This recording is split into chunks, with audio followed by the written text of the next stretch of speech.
नवरे की बहुत बहुत बधाइयाँ हो आप सबको। नवरे के साथ साथ हम बाकी देश में मनाने वाले पर्व भी मना रहे हैं, जैसे कि गुड़ी पड़वा, बैसाखी, चेटी चांद, विशु और उगादी। उन सब भाइयों और बहनों को भी बहुत बहुत बधाई हो नए साल की। इस साल का नवरे जो है ये कश्मीरी समाज के लिए एक बहुत बड़ा महत्व रखता है। ये कार्यक्रम जो आयोजित किया गया, इसमें 3 भाग हैं।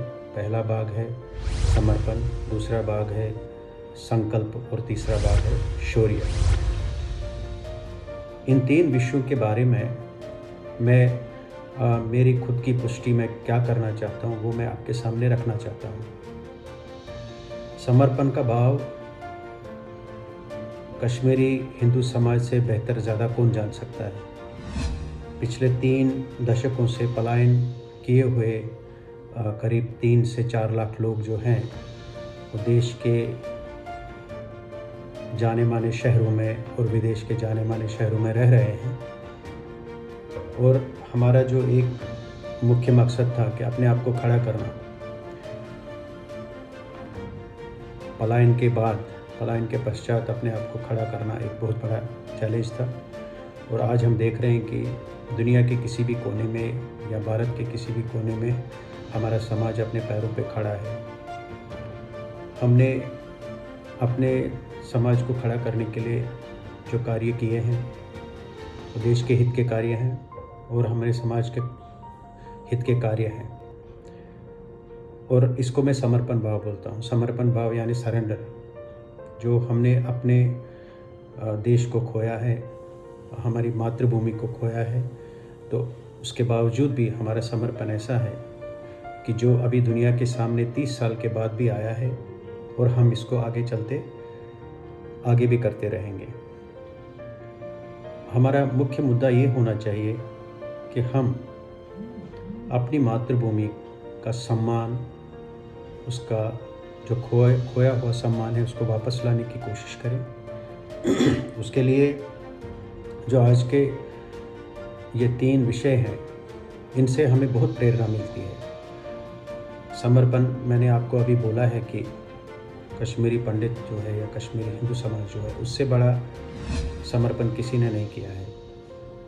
आज के युग में जो संकल्प है, इस समर्पण को आगे ले जाने के लिए हमको हमारे संकल्प की प्रेरणा अपनी नई पीढ़ी को देना है, ताकि वो हमारे समर्पण के मुख्य जो विषय हैं उनको आगे लेके संकल्प तक ले जाएं। संकल्प मीन्स रिजॉल्व या रेजोल्यूशन। अगर हम उनकी प्रेरणा बन के इस संकल्प को आगे ले जाएं तो मुझे लगता है कि शायद हम अपनी मातृभूमि का जो खोया हुआ सम्मान है वो हम वापस लाने की कोशिश करेंगे। तीसरा जो चीज़ है वो इसमें शौर्य बताया गया है। मेरा जो डेफिनेशन है शौर्य का, वो मैं मानता हूँ कि वो निष्काम कर्म है। निष्काम कर्म की एक बहुत बड़ी मिसाल हमारे ही समाज के एक पूर्वज ने की है, जिनका नाम श्री भट्ट है। वो एक चिकित्सा के दौरान उन्होंने एक राजा को नई जिंदगी दी थी अपने चिकित्सा के दौरान।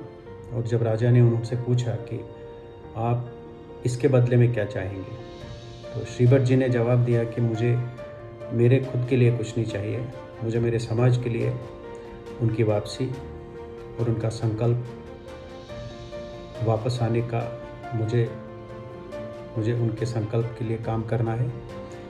और आप उनको वापस बुलाइए सम्मान के साथ जहाँ पे। और उस राजा की भी ये खूबी थी, वो मुस्लिम राजा था, बट उनकी ये खूबी हो गई कि उन्होंने श्री भट्ट जी की बात मान ली और उन्होंने पूरे कश्मीरी जो विस्थापित हुए थे उस ज़माने में उनको वापस लेके आए, उनके मंदिर बनवाए, उनकी जो ज़मीन थी उसको वापस लौटाया गया और फिर से कश्मीर जागृत हुआ। फिर से कश्मीर एक वो कश्मीर बन गया जो ललिता दत्ती का कश्मीर था या फिर आचार्य अभिनव जी का कश्मीर था। तो यहाँ मैं ये कहना चाहता हूँ कि कश्मीरी समाज, कश्मीरी हिंदू समाज के लोगों को भी ये जानना चाहिए कि हमारे बगैर, कश्मीरी हिंदू समाज के बगैर कश्मीर का पुनर्निवास मुमकिन नहीं है। तो हमें ही उनके लिए काम करना है, और हमारे जो बाकी साथी भी काम कर रहे हैं उनका भी हमको इसमें समर्थन चाहिए। तो शौर्य का जो निष्काम कर्म श्री भट्ट जी ने हमको दिखाया, हमारा संकल्प दिखाया, तो वो हमको आगे ले जाके करना है। उससे भी और बड़ी बात यह है कि आज जो विश्व का सबसे बड़ा संगठन, जिसको हम राष्ट्रीय स्वयंसेवक संघ कहते हैं, जिसकी आधारशिला सिर्फ निष्काम कर्म पे हुई थी, उसके सरसंघचालक श्री मोहन भागवत जी हमारे समाज को संबोधित करेंगे। इससे बड़ी बात क्या हो सकती है। और हम इस मार्गदर्शन से आगे चल के अपने रास्ते खोजें और हमारे मातृभूमि का जो खोया हुआ विकार है और सम्मान है, उसको हम वापस कैसे लौटाएंगे। और जब उसका सम्मान लौटेगा तो हमारा सम्मान भी वापस ज़रूर आएगा। अंत में मैं आपसे यही प्रार्थना करता हूँ कि आपको नव वर्ष की बहुत बहुत बधाइयाँ। वलिव इकवटाई सामोतर लामो एक्सिराइजे, let us come together for the cause of our motherland Kashmir and bring the lost honor back to its land. Thank you.